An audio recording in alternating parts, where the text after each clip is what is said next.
In today's video, I'm going to talk about the 24 Rules of Magic by David Devant from the classic book Our Magic.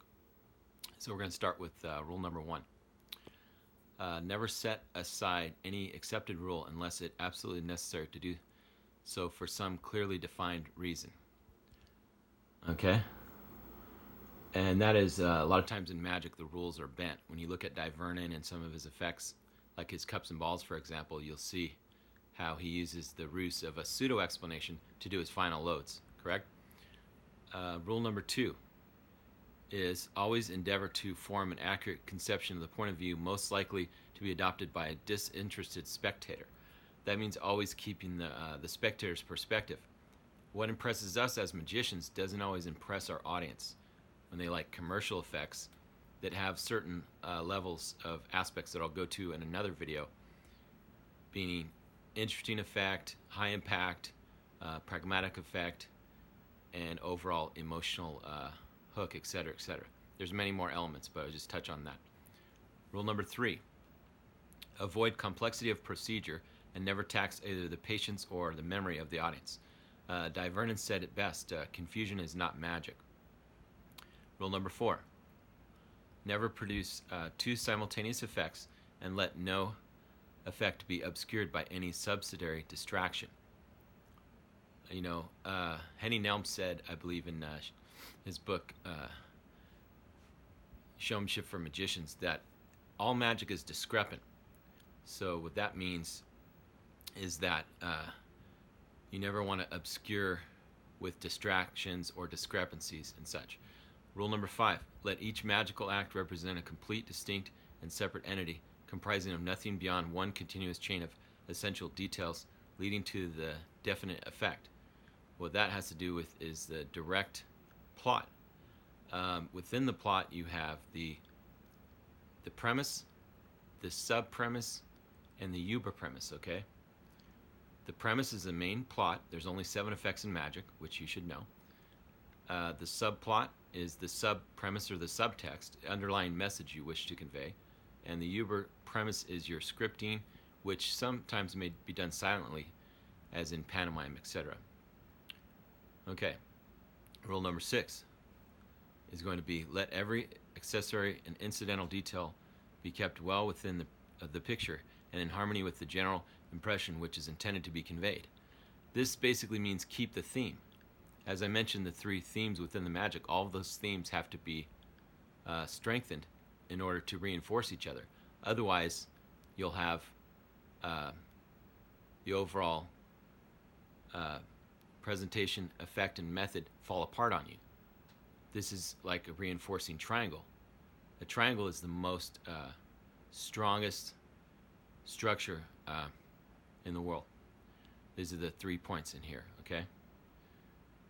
The next one is going to be number 7. Let nothing occur without an apparently substantial cause, and let every potential cause produce some apparently consequent effect. That's do everything with a reason, do everything naturally, and it has to do with the consequential, and also has to do with the levels of conviction and psychology, which we'll get into in another video. Rule number 8, always remember that avoidable defects are incapable of justification. Okay? Rule number 9, always remember that a plea of justification is ordinarily an acknowledgement of error and consequently demands every possible reparation. This sounds like this is an attorney. Was this guy an attorney? Just kidding. Actually, it has to do with the level of claim and the level of proof within your magic. If you're off balance, that's when you have a weakness, and you're only as strong as your weakest link in magic. Okay? So that's don't run if you're not being chased, and etc., etc. Because you have the different layers, okay?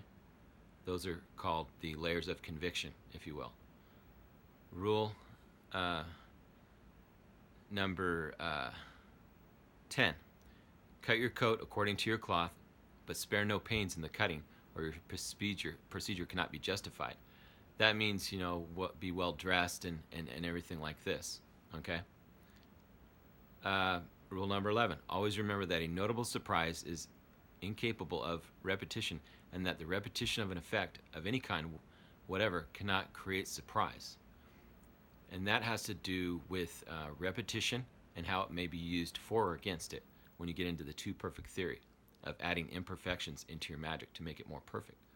We'll talk about this in other videos.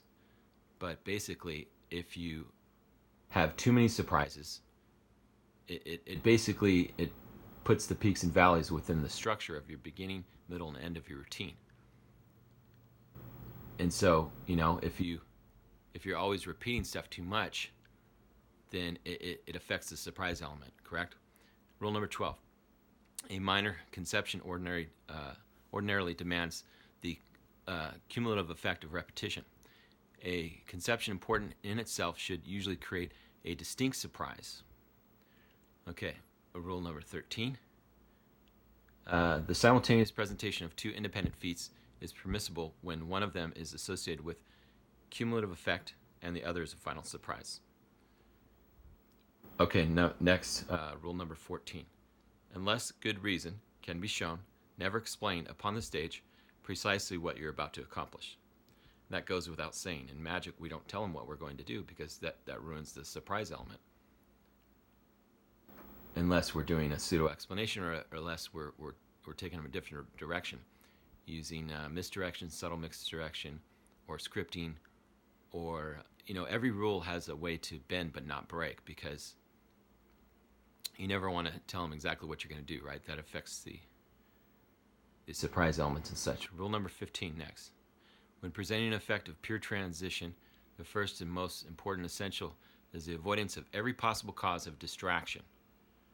Okay? This has to do with everything from your surroundings, your environment, your lighting, your sound, everything. So, there can be distractions just from visual distractions, and it's called, it ties into blocking and everything else. Okay.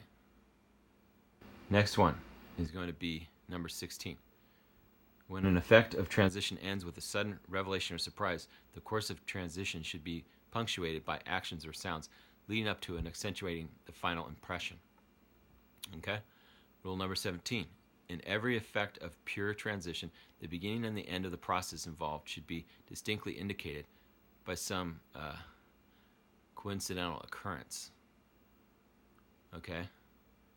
Rule number 18. In each presentation, the procedure should lead up to the culminating point of interest, at which point the magical effect should be produced and after which nothing magically interesting should occur.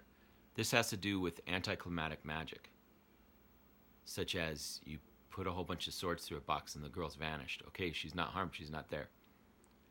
Okay? Some people may agree or disagree. That's like you do an assembly and then they all change to kings. I think that can work depending on the level of claim and proof. But a lot of times we do overkill as magicians and we add too many things. So it's about sculpting, it's about taking away all the excess to getting to the direct effects. Okay, next one. Well, this one has to do, let's go back to 18. This has to do also that this means that each effect in your act should be stronger. This is called the progressive building magic show. Note a full evening show of David Copperfield. He puts the close-up piece right in the middle of the show. This is very important for structure, okay? Rule number 19. When a presentation includes a number of effects in a series, the final effect should represent a true climax and its predecessor's successive steps whereby the climax is reached. So that has to do with what I said about avoiding the anticlimactic effects, which can take away from the overall directness of the magic. Rule number 20. When magic and drama are combined in one presentation, the stage procedure should primarily be governed by dramatic requirements of the case rather than the normal principles of art and magic. Dramatic build and three plots balanced in harmony. The premise, sub-premise, underlying message and subtext, and then the Uber premise, which is the script.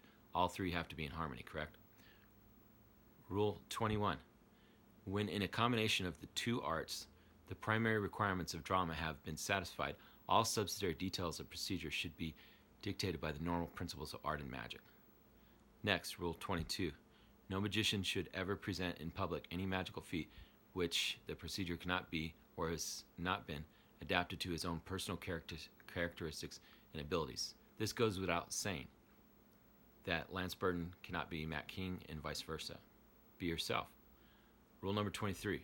Never attempt in public anything that cannot be performed with the utmost ease in private. This has to do with, like, let's say, without mentioning names, all the guys that do the camera tricks and everything, they can't perform live, and then they put themselves in a bad situation. Because I've even heard stories where, like, without mentioning names, the magician was asked to do that levitation they saw on TV, and he couldn't do it, and he couldn't get paid because he couldn't do what he claimed to do. Okay, the next one, or the final one, rule number 24. Never present in public any performance which has not been perfectly rehearsed, first in detail and finally as a whole. Now, we'll get into the different ways. With modern technology, we use the camera. Okay, we're all about the camera and recording ourselves from different angles, the regular angles, the bad angles, and looking at it. Traditionally, we have a threefold mirror and a card table. Ideally, once you progress through, it's called the magician's cycle, which we'll get to in another video. That is where you audience test, and then you revise and you refine your material. This is about perfecting your magic. So there's your lesson for today. So take that to heart and go and practice.